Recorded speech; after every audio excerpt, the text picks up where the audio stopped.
नमस्कार, आप देख रहे हैं डेली न्यूज बिहार और मैं हूं गयासुद्दीन लसानी। आज के इस वीडियो में हम आपको बताएंगे पूरे बिहार की 10 बड़ी और अहम खबरें, लेकिन उससे पहले एक नजर सुर्खियों पर। राज्यसभा चुनाव को लेकर बिहार की राजनीति गर्माती नजर आ रही है। जहां तेजस्वी यादव से मिलने एआईएमआईएम के नेता अख्तरुल इमान पहुंचे हैं, तो वहीं जेडीयू में शामिल होने के बाद निशांत कुमार एक्शन मोड में दिखाई दे रहे हैं और पार्टी कार्यालय पहुंचकर कार्यकर्ताओं से मुलाकात की। उधर एलपीजी संकट को लेकर सरकार ने कालाबाजारी करने वालों पर सख्त कार्रवाई की चेतावनी दे दी है। इसके अलावा मुख्यमंत्री नीतीश कुमार ने किशनगंज में 235 करोड़ रुपए की योजनाओं की सौगात दे दी है। वहीं किसानों के लिए एक बड़ी खबर है, क्योंकि पीएम किसान सम्मान निधि की अगली किस्त जारी होने वाली है और उसके तारीखों का ऐलान कर दिया गया है। साथ ही बिहार के मौसम से लेकर भी अहम अपडेट सामने आया है, जहां आज राज्य के कई जिलों में बारिश और तेज हवाओं की संभावना जताई गई है। तो आइए जानते हैं आज की 10 बड़ी खबरों को विस्तार से। राज्यसभा चुनाव 2026 को लेकर तेजस्वी यादव प्लान सेट करने में जुटे हुए हैं। कैसे पार्टी की प्रत्याशी की जीत हो, राज्यसभा के लिए आरजेडी ने एडी सिंह को फिर से उम्मीदवार बनाया है। इस बीच कल यानी बुधवार को तेजस्वी यादव से मिलने के लिए एआईएमआईएम के प्रदेश अध्यक्ष अख्तरुल इमान पहुंचे थे। देखना होगा कि दोनों नेताओं के बीच क्या कुछ बातचीत हुई। सबसे बड़ा सवाल यही कि क्या असदुद्दीन ओवैसी की पार्टी एआईएमआईएम अपना समर्थन आरजेडी को देगी। तेजस्वी से मुलाकात करने पहुंचे अख्तरुल इमान ने कहा कि अभी तो बात ही करने आए हैं, क्या बात होती है उसके बाद आपको यानी मीडिया के माध्यम से बात को बताएंगे। जेडीयू में शामिल होने के बाद नीतीश कुमार के बेटे निशांत कुमार राजनीति में सक्रिय हो गए हैं। बुधवार 11 मार्च 2026 को वे पार्टी कार्यालय पहुंचे। यहां मौजूद कार्यकर्ताओं ने उनका भव्य स्वागत किया।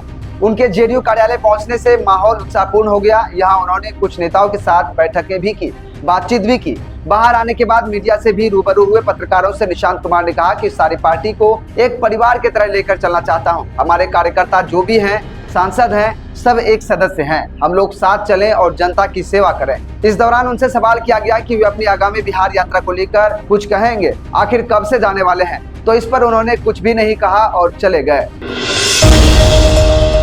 बिहार में एलपीजी सिलेंडर की कमी की खबरें और अफवाहों के बीच उप मुख्यमंत्री सम्राट चौधरी ने साफ कहा है कि सरकार कालाबाजारी करने वालों के खिलाफ तुरंत कड़ी कार्रवाई करेगी। उन्होंने बताया कि केंद्र सरकार ने आपूर्ति को लेकर स्पष्ट निर्देश जारी किया है कि घरेलू उत्पादन को बढ़ाने के लिए कदम उठाए गए हैं। चौधरी ने कहा कि जनता को किसी भी तरह की परेशानी ना हो, इसके लिए सरकार लगातार प्रयास कर रही है। स्थिति को देखते हुए केंद्र सरकार ने आवश्यक वस्तु अधिनियम यानी ईसीए के तहत आदेश जारी कर घरेलू उपयोग के लिए गैस आपूर्ति को सर्वोच्च प्राथमिकता देने का फैसला किया है। इसके साथ ही तेल कंपनियों को कुकिंग गैस का उत्पादन अधिकतम करने का निर्देश दिया गया है। सरकारी अधिकारियों के अनुसार भारतीय रिफाइनरियों ने एलपीजी का घरेलू उत्पादन लगभग 10% तक बढ़ा दिया है, ताकि आपूर्ति बाधित ना हो। सरकारी सूत्रों के मुताबिक भारत ने वैकल्पिक मार्गों से एलपीजी और एलएनजी की अतिरिक्त सप्लाई की व्यवस्था कर ली है, जो जल्द ही देश में पहुंचने की संभावना है। बिहार के मुख्यमंत्री नीतीश कुमार अपनी समृद्धि यात्रा के दूसरे चरण के तहत 11 मार्च को किशनगंज और अररिया जिले में दौरा पर थे। इस दौरान वे स्थानीय स्तर पर चल रही विभिन्न योजनाओं यानी सरकारी योजनाओं की प्रगति की समीक्षा करें और आम जनता से संवाद कर विकास कार्यों का फीडबैक लिए। मुख्यमंत्री का यह दौरा सीमांचल क्षेत्र में आधारभूत संरचना और जन कल्याणकारी कार्यक्रमों को गति देने के उद्देश्य से बेहद महत्वपूर्ण माना जा रहा है। किशनगंज पहुंचकर मुख्यमंत्री नीतीश कुमार 235 करोड़ रुपए से अधिक की लागत वाली 122 विभिन्न योजनाओं का शिलान्यास और उद्घाटन किए। इनमें मुख्य रूप से 135 करोड़ रुपए की 73 योजनाओं का शिलान्यास और 102 करोड़ रुपए की 49 तैयार योजनाओं का उद्घाटन शामिल है। इस दौरान वे विभिन्न विभागों द्वारा लगाए गए स्टॉलों का निरीक्षण कर सरकार की जन कल्याणकारी योजनाओं का लाभ आम लोगों तक पहुंच रहा है या नहीं, इसकी स्वयं समीक्षा भी की है। वाल्मीकि टाइगर रिजर्व बिहार का इकलौता अभ्यारण्य है, लेकिन इसके बावजूद यहां आने वाले पर्यटकों की संख्या अन्य राज्यों के अभ्यारण्यों की तुलना में कम है। इसलिए इस क्षेत्र को और विकसित करने की जरूरत है, ताकि अधिक से अधिक पर्यटक यहां पहुंच सके। वाल्मीकि नगर बौद्ध सर्किट से जुड़ा हुआ क्षेत्र है। यहाँ महर्षि वाल्मीकि का आश्रम स्थित है, जबकि पास के मोतिहारी में ब्रह्म आश्रम है, जो धार्मिक पर्यटन की दृष्टि से महत्वपूर्ण स्थल है। इसके अलावा राम सर्किट और रामनारायण सर्किट से भी इस क्षेत्र को जोड़ने की योजना है। सीता माता के पुण्यौस धाम तक आने वाले पर्यटकों को वाल्मीकि नगर तक लाने के लिए एक पर्यटन सर्किट विकसित किया जाएगा, जिससे इको टूरिज्म के साथ साथ धार्मिक पर्यटन को भी बढ़ावा मिलेगा। पीएम किसान सम्मान निधि को लेकर केंद्रीय कृषि मंत्री शिवराज सिंह चौहान ने बड़ा अपडेट दिया है। ट्विटर पर उन्होंने पोस्ट करते हुए कहा कि मुझे बताते हुए अत्यंत प्रसन्नता हो रही है कि आदरणीय प्रधानमंत्री जी 13 मार्च को मां कामाख्या की पावन भूमि गुवाहाटी से देश भर के 9.32 करोड़ से अधिक किसानों के खाते में पीएम किसान निधि की 22वीं किस्त के रूप में 18,640 करोड़ से अधिक की राशि हस्तांतरित करेंगे। शिवराज सिंह चौहान ने आगे कहा कि यह राशि मेहनत का मान, माटी का सम्मान और किसान के भविष्य का भरोसा है। आदरणीय प्रधानमंत्री जी के ओजस्वी नेतृत्व में यह योजना समृद्धि, सशक्तिकरण और सुशासन का वह पावन त्रिवेणी संगम है जिसने खेती की नियति और किसान की परिस्थिति को बदलने का संकल्प सिद्ध किया है। आज देश में किसान कल्याण की एक अविरल, अविच्छिन्न और आनंदमयी धारा प्रवाहित हो रही है। बिहार में अगले साल यानी 2027 तक एक और एयरपोर्ट तैयार हो जाएगा। AAI यानी एयरपोर्ट अथॉरिटी ऑफ इंडिया ने टर्मिनल निर्माण समेत बुनियादी ढांचे को विकसित करने के लिए लगभग 38 करोड़ रुपए का टेंडर निकाला है। इसके जरिए भारत नेपाल सीमा पर स्थित पश्चिम चंपारण जिले में वाल्मीकि नए एयरपोर्ट पर निर्माण कार्य किया जाएगा। सरकार ने प्रोजेक्ट शुरू करने के 11 महीने में निर्माण कार्य पूरा करने का लक्ष्य रखा है।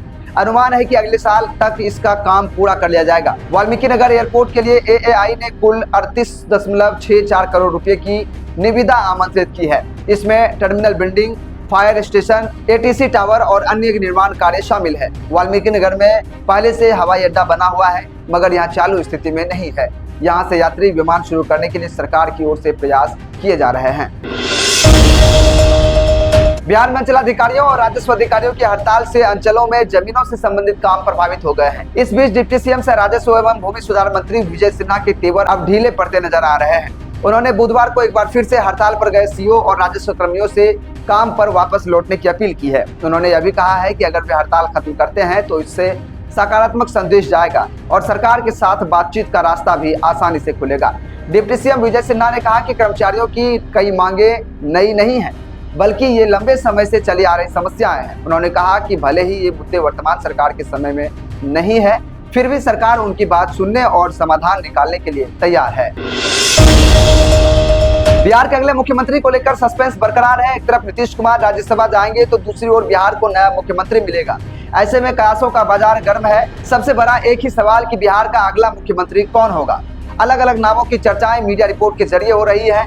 सम्राट चौधरी तक का नाम है। इस बीच बीजेपी की ओर से प्रतिक्रिया आई है। बिहार सरकार में कृषि मंत्री और बीजेपी नेता रामकृपाल यादव ने मंगलवार यानी 10 मार्च 2026 को कहा कि NDA की बैठक में सभी निर्णय सामूहिक रूप से उसके नेतृत्व में लिए जाते हैं। यह तय किया जाएगा कि मुख्यमंत्री कौन बनेगा और वह व्यक्ति किस पार्टी का होगा। इसलिए इस बारे में अटकलें लगाना उचित नहीं है। बस थोड़े समय का इंतजार कर लीजिए। बिहार के मौसम को लेकर एक अहम अपडेट सामने आया है। मौसम विभाग के पूर्वानुमान के मुताबिक 12 मार्च को यानी आज राज्य के कई जिलों में मौसम का मिजाज बदल सकता है। बिहार में आज यानी 12 मार्च 2026 को मौसम में बदलाव देखने को मिल सकता है। मौसम विभाग के अनुसार राज्य के कई हिस्सों में बादल छाए रहने, हल्की से मध्यम बारिश और गरज चमक की संभावना है। कुछ इलाकों में तेज हवा भी चल सकती है, जिसकी रफ्तार करीब 40 से 55 किलोमीटर प्रति घंटा तक पहुंच सकती है। वहीं अधिकतम तापमान लगभग 30 से 32 डिग्री सेल्सियस और न्यूनतम तापमान 16 से 18 डिग्री सेल्सियस के आसपास रहने का अनुमान है। लोगों को मौसम को देखते हुए सतर्क रहने की सलाह दी गई है। तो दोस्तों, ये थी बिहार और देश से जुड़ी आज की 10 बड़ी खबरें। राजनीति से लेकर किसानों तक और विकास योजनाओं से लेकर मौसम के बदलते मिजाज तक हर बड़ी अपडेट हमने आप तक पहुंचाई। ऐसे ही ताजा और भरोसेमंद खबरों के लिए जुड़े रहिए डेली न्यूज बिहार के साथ। नमस्कार।